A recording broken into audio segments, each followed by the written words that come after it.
Hello बच्चों, आज हम करने वाले हैं कक्षा 9 की गणित की वर्कशीट नंबर 58 20 नवंबर 2020 के लिए। आज भी हम पढ़ने वाले हैं व्रत के बारे में। हम पहले 2 पार्ट पढ़ चुके हैं व्रत के बारे में, आज ये तीसरा पार्ट है। अब व्रत और त्रिभुज से संबंधित परिणामों की समझ के बारे में हमें देखना है इस वर्कशीट में। पहली परी में जो है बच्चों, एक चाप द्वारा केंद्र पर अंतरित कोण वृत्त के शेष भाग के बीच किसी बिंदु पर अंतरित कोण का दुगना होता है।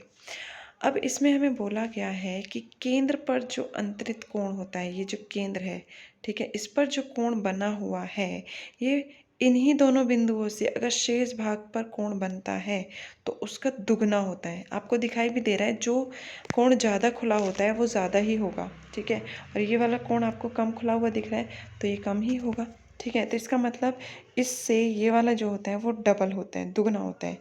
या फिर हम कह सकते हैं ये वाला जो कोण है ये केंद्र पर बने कोण का आधा होता है।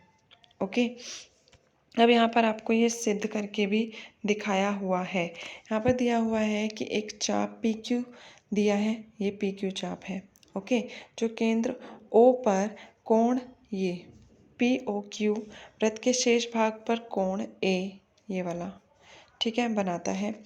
सिद्ध करना है कि ये वाला जो कोण है वो दुगना है इस वाले कोण के।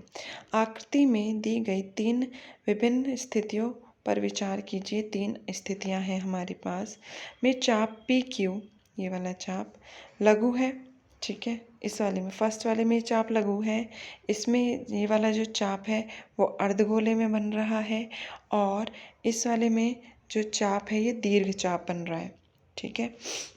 अब देखिए बच्चों, आइए ए ओ को मिलाकर एक बिंदु तक बढ़ाएं। ये ए ओ को मिलाकर एक बिंदु तक बढ़ाया गया है, आप ये देखिए, ठीक है, बी तक बढ़ाएं। उसके बाद सभी स्थितियों में इसी तरीके से आपने बढ़ाया, ठीक। अब सभी स्थितियों में हमें मिलेगा कि बी ओ क्यू ये वाला जो कोण है ये बराबर होगा ओ ए क्यू जमा ये वाला कोण जमा ये वाले कोण के, क्योंकि त्रिभुज का जो बहिष्कोण होता है वो अंदर वाले दोनों कोणों के योग के बराबर होता है, ठीक है। ये बहिष्कोण बनेगा और ये अंदर के दोनों कोणों के बराबर होगा। अब त्रिभुज ओ ए क्यू इसी वाले त्रिभुज में दोबारा से बात कर रहे हैं, और इस वाले त्रिभुज में अगर हम देखें तो ये त्रिज्याएं हैं ओ ए और ओ क्यू। आप फिर से क्लियर देखिए इसको, ओ ए यहाँ से यहाँ तक और ओ क्यू, ये क्या होगा, त्रिज्याएं होंगी, और परिमेय से किसी त्रिभुज के बराबर भुजाओं के सम्मुख कोण जो होते हैं वो बराबर होते हैं, ठीक है। तो बी ओ क्यू जो बनेगा, ये वाला जो कोण बनेगा, ये इस वाले कोण का, यानी ये जो हमारा कोण है इसका डबल होगा, ठीक है। ये दोनों बराबर हैं। अब ये वाला जो कोण है इन दोनों से मिलकर बना है, तो इन दोनों का अगर हम डबल कर रहे हैं, ठीक है, इस वाले कोण का अगर हम डबल कर रहे हैं तो हमें ये वाला कोण मिल रहा है बाहर की तरफ वाला, ठीक है। यहाँ पर देखिए इस वाले कोण का डबल मिल रहा है वाला। ओके, जब हम इस वाले त्रिभुज की बात कर रहे हैं तो अब यहाँ से आप देख सकते हैं इसी प्रकार से दूसरे वाले त्रिभुज में अगर हम जाएंगे तो ये दोनों चीज़ें आपको बराबर मिलेंगी, दुगनी मिलेगी। मतलब 1 और 2 से अगर हम इन दोनों को जोड़ दें तो हमें मिल जाएगा, ये देखिए, यानी कि अगर हम इस वाले त्रिभुज की बात करेंगे तो हमें ये वाला कोण इस वाले कोण का दुगना मिलेगा। अब हम इनको दोनों को जोड़ेंगे तो ये पूरा कोण मिलेगा, और इन दोनों को जोड़ेंगे तो ये पूरा कोण हमें मिल जाएगा। इसी तरीके से आप देख सकते हैं यहाँ पर हमें दिया हुआ है, ठीक है, पहले दूसरे समीकरण से इन दोनों को जोड़ दिया तो हमें मिल गया ये, और यही हमें क्या करना था, सिद्ध करना था। स्थिति 3 के लिए पी क्यू दीर्घ चाप के स्थान पर होगा और यहाँ पर ये दुगना हो जाएगा, ठीक है।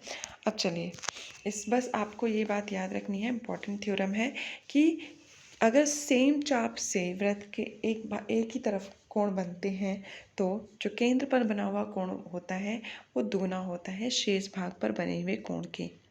अब उदाहरण दिया हुआ है, दी गई आकृति में x का मान ज्ञात कीजिए। ये रहा आपका x, इसका मान ज्ञात करना है।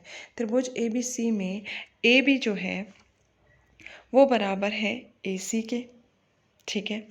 अब कोण जो 2 है, ये वाला कोण जो 2 है आपका, ये वाला, ये बराबर है 35 डिग्री के, यानी कि इस वाले कोण के, क्यों भाई ये भुजाएं बराबर हैं तो सामने वाले कोण भी बराबर होंगे, इनके सम्मुख कोण, इसके सामने ये, इसके सामने ये, तो ये जो कोण 2 होगा वो हो जाएगा आपका 35 डिग्री का। ठीक है, अब परिमेय किसी त्रिभुज के सामने भुजाओं कोण बराबर होते हैं, सामने वाले कोण। अब त्रिभुज में, त्रिभुज ABC में अगर हम इस वाले त्रिभुज में देख रहे हैं तो हमें दिखाई देगा कि ये तीनों कोण मिलाकर 180 डिग्री होते हैं, ये 35 और ये कोण 1। इनको जब सॉल्व करके हम देखेंगे तो हमारे पास जो कोण का मान आ जाएगा 1 का, वो आ जाएगा 110 डिग्री। ओके, ये आ गया हमारे पास 110 डिग्री। अब ये जो कोण 3 है, इसका मान क्या होगा? इसका मान होगा, अगर 360 में से हम 110 डिग्री घटा देंगे, यानी कि इन दोनों को जोड़ के पूरा बनेगा 360 डिग्री। अब हम इस वाले को अगर हम घटा देंगे तो हमें ये मिल जाएगा 360 में से, यही लिखा हुआ है, तो ये आ जाएगा आपका 250 डिग्री। जो नीचे की तरफ ये कोण बन रहा है, ये 250 डिग्री। और इसी से यहाँ पर ये कोण बने हुए, ये केंद्र है, केंद्र पर कोण बन रहा है और ये शेष भाग पर, तो इसका आधा ये हो जाएगा, तो इसका आधा करेंगे तो 125 डिग्री हमें मिल जाएगा। ओके, अब यहाँ पर अभ्यास प्रश्न दिए हुए हैं बच्चों। पहला प्रश्न है, आकृति में केंद्र O वाले एक वृत्त पर 3 बिंदु ABC दिखाई दे रहे हैं यहाँ पर, इस प्रकार है कि कोण जो है ये वाला BOC 30 डिग्री और कोण AOB जो है वो 60 डिग्री। यदि ABC के अतिरिक्त वृत्त पर बिंदु D, ये वाला बिंदु है तो कोण ADC इसका मान निकालना है। अब बहुत ही सिंपल है, इन दोनों को जोड़ दीजिए और ये वाला दोनों का आधा करेंगे तो आपको ये मिल जाएगा, क्योंकि ये सेम चाप से बने हुए हैं। चलिए देखते हैं एक बार इसको। ये देखिए यहाँ पर लिख दिया गया है, ये वाला कोण जो है वो आधा होगा इन दोनों का, और ये हमें पता है ये कहाँ से आया है, परिमेय से आया है। ठीक है, इन दोनों को जोड़ा और ये इसका दुगना होगा। ठीक है, तो हम जब इसको सॉल्व करेंगे, ADC बराबर ये दोनों 90 के आ गए, तो ये हमें कितने का डिग्री का मिल जाएगा? 45 डिग्री का। ओके, सिंपल था।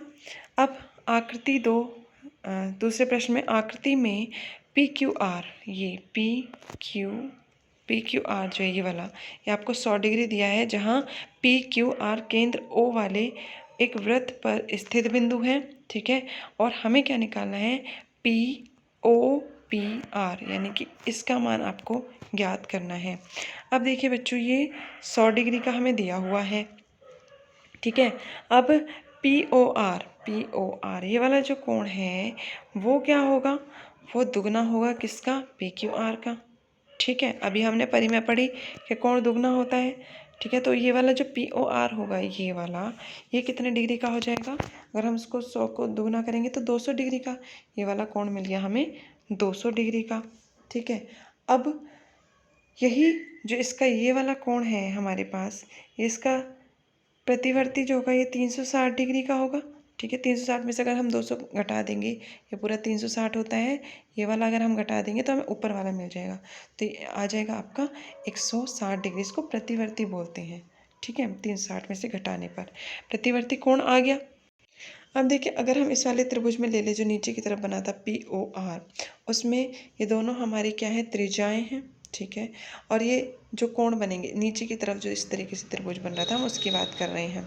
ठीक है, अब ये दोनों जो बन रही थी उसमें त्रिज्याएं बन रही थी, इस तरीके से वृत्त बना हुआ था। ठीक है, तो वृत्त त्रिज्याओं की लंबाई बराबर होती है, तो इसके सम्मुख कोण भी बराबर होंगे। ओके, और इन तीनों का कोण 180 डिग्री होगा। एक कोण हमें पता है कितने डिग्री का आया है और बाकी दोनों कोण बराबर हैं, तो हम बड़े आसानी से निकाल सकते हैं। ठीक है, ये दोनों कोण बराबर हैं हमारे, तो हमने रख दिया इसको POR। ओके, इसकी जगह भी हमने POR रख दिया। और ये वाला कोण हम ज्ञात कर चुके हैं, 160 डिग्री का आया है, इन दोनों को जोड़ा तो ये 2 POR आ गया। इन तीनों कोणों का योग होता है 180 डिग्री, तो हम वही चलते आ रहे हैं। ये इस तरफ जाएगा, माइनस में हो जाएगा, माइनस करके आया 20 और इसको 2 से देंगे हम भाग, तो ये आ जाएगा आपका 10 डिग्री। ठीक है, जो वो नीचे त्रिभुज बन रहा था, हमें ये वाला जो कोण हमें ज्ञात करना था, तो वो कितना हो जाएगा बच्चों? 110 डिग्री, और ये वाला भी 110 डिग्री। आई होप ये वर्कशीट आपको अच्छे से समझ में आ गई होगी। मिलते हैं बच्चों नेक्स्ट वर्कशीट में। अगर आपने हमारे चैनल को सब्सक्राइब नहीं किया है अभी तक, तो आप प्लीज़ इस चैनल को सब्सक्राइब कीजिए और अगर आपको अच्छे से वर्कशीट समझ में आ रही है तो वीडियो को लाइक कीजिए।